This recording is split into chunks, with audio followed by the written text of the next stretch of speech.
Hello everyone. दोस्तों ये video Bihar judiciary preparation के रिगार्डिंग है, जिसमें आपको मैं गाइड करूंगा कि जो प्रिपरेशन है, अगर आप इन चीज़ों का ध्यान रखेंगे तो आपकी प्रिपरेशन बहुत सही तरीके से हो पाएगी। अब दोस्तों सबसे जो मेजर फोकस है, आपका जो डे का डिवीजन होना चाहिए। अगर मैं जनरल नॉलेज की बात करता हूँ, 1 पार्ट ऑफ द डे, क्योंकि अपने आप में एक मेजर पार्ट है जो जीके के रिगार्डिंग पुट किया जाता है। आपको एवरीडे पार्ट में प्रिपरेशन में ये पूरा दिन, मतलब कम से कम 4 या 5 घंटे स्पेंड करने हैं जनरल नॉलेज पे। और जो सेकंड पार्ट है, that has to be spent in a way कि आप लॉ का जो पार्ट है, क्रिमिनल और सिविल दोनों की अपनी वेटेज है, जिसमें आपको मैं थोड़ा आइडिया बताऊंगा कि किन सब्जेक्ट्स पे ज़्यादा फोकस करें एग्जामिनेशन प्रिपरेशन के लिए। दोस्तों क्रिमिनल लॉ में यहाँ पर जो इंपॉर्टेंट रोल है, that is evidence act, criminal procedure code और सिविल प्रोसीजर कोड। पैरेलल जब आप सब्जेक्ट्स रखेंगे, जैसे आपने अगर क्रिमिनल लॉ स्टार्ट किया तो ध्यान रखिए कि मेजर सब्जेक्ट्स को इकट्ठे मत उठाइए, आपके लिए मुश्किल होगा, काफ़ी बर्डनसम हो जाएगा, बिकॉज आपको जीके भी साइड बाय साइड प्रिपेयर करनी है। आई वुड सजेस्ट कि जैसे आप एविडेंस या क्रिमिनल प्रोसीजर कोड पिक करते हैं, तो आप जैसे छोटे एक्ट्स हैं, पहले partnership, right, sale of goods act, contract act, इन सब सब्जेक्ट्स को पहले आप कंप्लीट कर लीजिए। देन आप मेजर सब्जेक्ट्स पे, जैसे कि देन आप बड़े सब्जेक्ट्स पे, जिसको मैं काउंट कर रहा हूं, transfer of property act, right. तो मतलब डिवीजन जो लेके चलनी है, 1 part of the day has to be regarding general knowledge, other part has to be regarding law, जिसको आप 2 पार्ट्स में डिवाइड कर सकते हैं।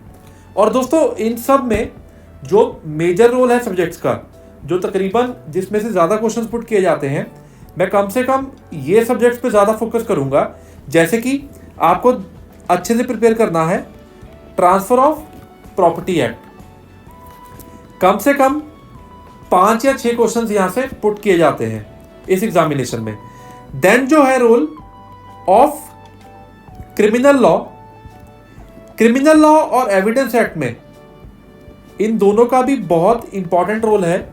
आपको यहां पर जो इंपॉर्टेंट सेक्शंस हैं, जैसे पूरे एक्ट में जो सारे इंपॉर्टेंट सेक्शंस हैं, इवन उनकी हेडिंग्स और सेक्शन नंबर भी कवर करने हैं। डायरेक्टली क्वेश्चन भी पुट किए जाते हैं कि किस पर्टिकुलर पार्ट में या सेक्शन में क्या चीज कवर्ड है। देन मूव करता हूं, अब जैसे पार्टनरशिप एक्ट है, इसमें आप पूरे का पूरा content plus section number. Sale of goods act है, इसमें आप पूरे का पूरा content plus section number. Civil procedure code है, इसका भी हम पूरा का पूरा कोर्स स्टार्ट करने वाले हैं। सिविल प्रोसीजर कोड में आपको important section numbers plus order numbers की हेडिंग्स भी याद होनी चाहिए, राइट। अगर दोस्तों आप इनमें से जैसे जो स्पेसिफिक कुछ सब्जेक्ट्स हैं जिसके रिगार्डिंग हम ऑलरेडी कोर्स चला रहे हैं, आप एक बार एप्लीकेशन की डिटेल्स डिस्क्रिप्शन बॉक्स में चेक कर सकते हैं। अदरवाइज आपका जो फोकस है इसी हिसाब से सब्जेक्ट्स के रिगार्डिंग रहेगा। अब जो सिविल प्रोसीजर कोड है या कॉन्स्टिट्यूशन ऑफ इंडिया, ये सब एक तरह के इंपॉर्टेंट सब्जेक्ट्स हैं जो आपको हेल्प करेंगे बिहार जुडिशरी एग्जामिनेशन को क्वालिफाई करने में। अपार्ट फ्रॉम इट कुछ और सब्जेक्ट्स भी हैं जो सारी डिटेल्स आपको मैं कमिंग वीडियोस में प्रोवाइड करूंगा, बट एटलीस्ट आपका जो प्रिपरेशन स्टाइल होना चाहिए initially, that has to be कि आप सभी ये कंटेंट को स्टार्ट करेंगे, राइट, इस तरीके से अपने डिवीजन करेंगे डे की, तो सिलेबस आपका जल्द भी कंप्लीट होगा और आपको ये टेंशन नहीं रहेगी कि आपने कोई भी पर्टिकुलर पार्ट, जैसे कई बार जीके इग्नोर हो जाएगी या लॉ में क्रिमिनल या सिविल पार्ट इग्नोर हो जाएगा।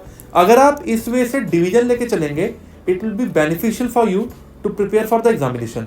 दोस्तों ऐसे और वीडियोस पोस्ट किए जाएंगे, आप चैनल को सब्सक्राइब कीजिए ताकि और नए वीडियोस आपको जल्द से जल्द मिल पाएं।